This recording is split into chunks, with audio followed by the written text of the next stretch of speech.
Hello, welcome. I just wanted to start by saying that success is in reach, your dreams can get clearer, and your leadership lid can be raised. So, let's get to it. Here we go.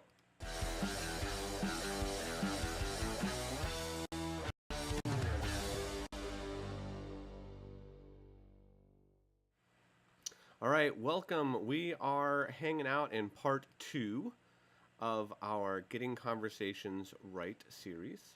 I hope that you found the conversation that we had yesterday helpful.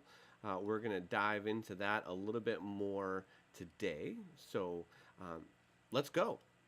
I hope that you're finding these conversations and these videos valuable.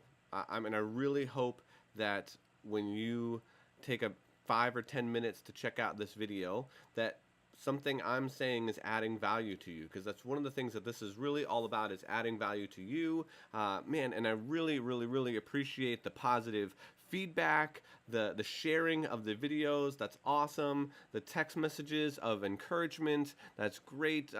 Thank you from the bottom of my heart. I don't know how much that means to me. I really do have a desire for you to increase your influence with others and reach your full potential. As I said at the very beginning, success is in reach. Your dreams can get clear. We can paint a better picture of that. Your leadership lid can be raised. And so we want to continue to learn and understand how to navigate these crucial conversations. Yesterday, I said that we needed to start with these three questions. What do I really want for myself? What do I really want for others? And what do I really want for the relationship? See, there's this kind of, maybe it's spoken, but sometimes there's this cultural moray that we should have no political or religious conversations. You ever heard that? No political or religious conversations. And I think that us not having those types of really important conversations have had a detriment on our culture. We're afraid to have those conversations. And so we, because we know that sometimes they can really end bad, that they can fracture the relationship. So when we start those conversations that can tend to be crucial, they have high stakes, high emotions, and differing opinions. That's what we're talking about. We're talking about a crucial conversation. Political conversations and religious conversations fit right into those. But not all political and religious conversations have to end terribly. There's also lots of different types of conversations that you can have. I remember two times specifically in my life where I thought I was just going to have just a standard, regular old, run-of-the-mill conversation with my boss, and ended up leaving that conversation not having a job. That conversation was crucial. And to be honest, both the times that it happened to me, I did not handle it very well. That was far before I understood any of these principles. See, the second thing, day number two, we need to understand that when we're in a critical conversation, when things start to get emotional, when our emotions run rampant on us, we tend to either go to silence, we shut down, we don't want to have the conversation, we start going someplace else in our mind, we're saying no, I don't want to do this, I don't want to do this, or we go to violence, we get upset, we lash out, we say things that we don't mean. And it's an emotional response. We're caught in this stressful situation, and so that tends to be one or the other is where we go. And so I want to help us this morning kind of think through some of that. For me, I'm more of a go-to violence type person. I get upset, I get angry, I start to say things that I don't mean, especially when I'm caught off guard, when I'm called into the office just for, I think, of a casual conversation and end up leaving with no job. Now, I could have handled those conversations better. And so I want to help you handle those conversations better. So when we feel like the conversation starts to get crucial, high stakes, high emotions, differing opinions, and we feel like we're starting to go to silence or violence, or the person we're talking to has shut down, or they've gotten upset, what has happened is there is a lack of feeling of safety in that conversation. And when we don't feel safe, when we feel like that there isn't trust, that there's this trust with the other person that we're talking to, that can really start to damage the rest of the conversation. And so there's three things that we can do to help make the conversation safe again, whether we're not feeling safe in the conversation or we feel like we've lost safety with the other person, that they start to go to silence or violence, they start to shut down, or they start to get upset. So those are some key things that we can look at. So let's talk about the three things that we can do. The first thing is that we can step out of the conversation and acknowledge that safety might be gone. Hey, it seems like you're getting upset in this conversation. We need to backtrack a little bit and make sure that we're on the same page. Can we do that before we move forward?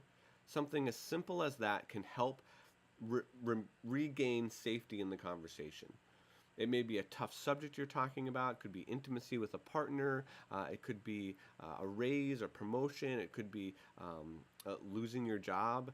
There's lots of different ways that this conversation can feel unsafe. Go to silence or violence. So step out of the conversation, step out of the content of the conversation, and address the safety issue first. And just acknowledge that you don't feel like it's safe. The second thing that we can do is that we can state our mutual purpose. Those questions that we asked ourselves yesterday, what do I really want for myself? What do I really want for others? And what do I really want for this relationship? We need to state that clearly. This is what I'm hoping to get out of this conversation. I'm hoping to understand why you've made this decision.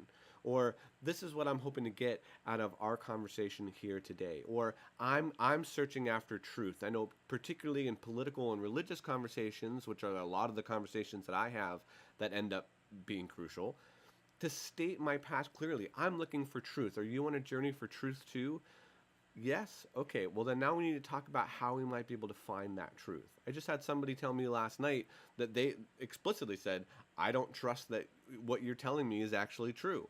Well, the first thing I needed to do is to establish that they can trust me, that there is some mutual trust, that we're working and we're headed towards the same goal. And so they're asking, just like we're asking, of the person that we're having a conversation with, do they really care about me? And do they really care about the goals of this conversation? Now, if we don't know what the goals are in this conversation, that's where stating them explicitly is helpful. So when we feel like that someone goes to silence or violence and that safety in the conversation is broken, the first thing we need to do is to step out and acknowledge that. Second thing we need to do is we need to state or find our mutual purpose. And the third thing that we need to do is we need to see others in the conversation the way that we want to be seen. We need to see them with respect, that we need to have an admiration for them in that moment, that they are a child of God, that they're a creature worthy of the conversation and worthy of respect in that moment for you to have the conversation. And when we start to see them like that, hopefully they will start to see us like that, and we can regain the safety that's needed to move forward in the conversation. One of the major pieces of this is when safety is gone, there is no sense in moving forward. So just to kind of sum up today, if you didn't get a chance to watch yesterday's video, please go back and do that. It's on my wall. It's on the blog, www.pluggedintoleadership.com. You can check out the questions that you should ask yourself before you get into that conversation, or if you feel like you're moving into this conversation, if you're blindsided with the crucial conversation, stop and step out of the conversation, acknowledge that safety might be gone, find or state your mutual purpose, and see the other person that you're having the conversation with respect. Thank you so much for tuning in today. I really hope this is valuable for you. My suggestion yesterday was to maybe watch this video over lunch. It's about 10 minutes, and then discuss the topic.